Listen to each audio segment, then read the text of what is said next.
పెట్టుబడులు పెరిగాయి. దాన్ని ఆపేసిన ప్రభుత్వం ఏదంటే గత ప్రభుత్వం.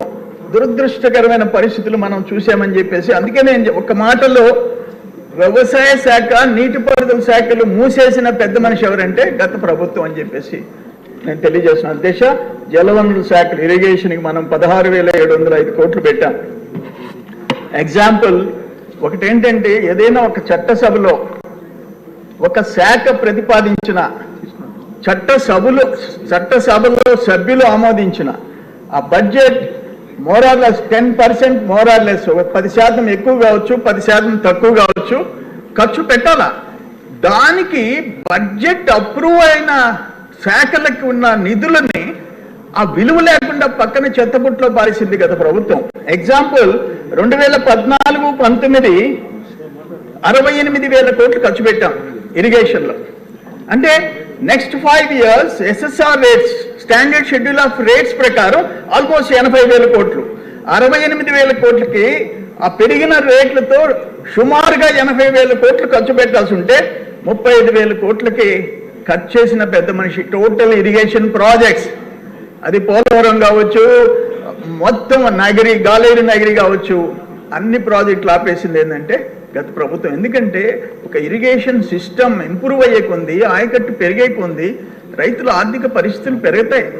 అందుకనే భారతదేశంలో ఈ నిర్లక్ష్యాలు, వ్యవసాయ శాఖ, నీటిపారుదల శాఖ గత ప్రభుత్వం నిర్లక్ష్యం చేసినందువల్ల రైతుల ఆత్మహత్యలు 3rd ప్లేస్. అంటే మహారాష్ట్ర, కర్ణాటక అంటే మన రాష్ట్రం ప్రపోర్షనేట్గా నంబర్ 1 ఆత్మహత్యలు. కౌలు రైతులు 2nd ప్లేస్. తమిళనాడు తర్వాత, తమిళనాడు జనాభాలో తీసుకుంటే నంబర్ 1. అటువంటి పరిస్థితులకి కారకుడు గత ప్రభుత్వ ముఖ్యమంత్రి అని చెప్పేసి నేను తెలియజేస్తున్నాను అధ్యక్ష. ఇవన్నీ చూసాం. ఎంఎస్పి, మినిమం సపోర్ట్ ప్రైస్, ధాన్యం తోలితే 6 నెలలు, దురదృష్టం 6 నెలలు. మా దగ్గర అయితే ఆ కోవిడ్ టైంలో ఒక టన్నుకి ఎంత కోల్పోయినారు రైతులు బయట అమ్ముకోవాలంటే. గవర్నమెంట్కి అమ్మితే 6 మాసాలు. ఈరోజు మన గవర్నమెంట్ ఒకటే చెప్పినారు, 48 అవర్స్లో రియంబర్స్ చేస్తామని చెప్పారు. అది అత్యంత అవసరం అని చెప్పేసి మీ అందరికి నేను మనవి చేసుకుంటున్నాను అధ్యక్ష. ఎంఎస్పీని ఇంప్లిమెంట్ చేయాల్సిన అవసరం ఉంది. విద్యారంగంలో దాదాపు 29,909 కోట్లు పాఠశాల, 2,326 కోట్లు ఉన్నత విద్య. ఫస్ట్ సంతకం డిఎస్సి మీద పెట్టించినారు లోకేష్ బాబు గారు. ఈరోజు ఆయన ఒక రోల్ మోడల్ కావాల్సిన అవసరం ఉంది. దాంట్లో నేను ఒక్క మాట చెప్తుండా, ఆ 1-2 తరగతులు ఉంచి 3, 4, 5 తీసుకుపోయి హై స్కూల్స్లో మెర్జ్ చేయటం. నిజంగా ఆ గ్రామాల్లో ఉండే, చిన్న చిన్న గ్రామాల్లో ఉండే ఎలిమెంటరీ స్కూల్స్లో 3వ తరగతి నుంచి హై స్కూల్కి పోవాలంటే చాలా ఇబ్బందికరమైన పరిస్థితులు వస్తున్నాయి అధ్యక్ష. దాన్ని గౌరవ మంత్రి లోకేష్ బాబు గారు రీకన్సిడర్ చేయాలా, 5వ తరగతి వరకు ఎలిమెంటరీ స్కూల్స్లోనే ఉండాలా అనేది మేము కోరుకుంటున్నాం అధ్యక్ష. ఇకపోతే హోంశాఖ గురించి చెప్పబడలే. హోంశాఖ ఆయన తాడేపల్లి హోంలోనే ఆ శాఖ పరిమితం అయిపోయింది. ఆ హోంశాఖ వాళ్ళ కాళ్ళ కింద నలిగిపోయింది. దురదృష్టకరమైన పరిస్థితులు రాష్ట్రంలో వచ్చాయి. చెప్పాల్సిన అవసరం లేదు. మన నాయకుడి దగ్గర నుంచి, మీ దగ్గర నుంచి, మా దగ్గర నుంచి ఎవరిని వదిలిపెట్టలే. దుర్మార్గమైన పరిపాలన, ఐపీఎస్లు, ఐఏఎస్లని నిర్వీర్యం చేసిన పరిస్థితి గత 5 సంవత్సరాలు చూసాం అధ్యక్ష. ఇక సంక్షేమం మనం చూస్తున్నాం. ఎస్సీ సంక్షేమం 18,497 కోట్లు, ఎస్టీ 7,577 కోట్లు, బీసీ 39,000 కోట్లు, మైనారిటీ 4,376 కోట్లు. ఇదే విధంగా వాళ్ళ గవర్నమెంట్లో కూడా వాళ్ళ ఫైనాన్స్ మినిస్టర్ చదివి వినిపించాడు బడ్జెట్ ప్రవేశపెట్టి.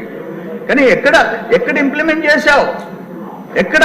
ఆఖరికి ఎన్ఎస్ఎఫ్డిసి, ఎన్ఎస్టిఎఫ్డిసి, ఎస్సీ సబ్ ప్లాన్ ఏది ఇంప్లిమెంట్ చేసావు చెప్పు?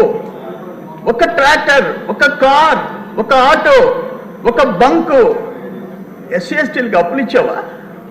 నేను రివ్యూ చేశాం మొన్న, నెల్లూరులో కూర్చున్నాం. నేను ఒక సదస్సు పెట్టా, ఎస్టీల సదస్సు పెట్టా. దాదాపు 1350 పిటిషన్స్ ఆ రోజు వచ్చినాయి.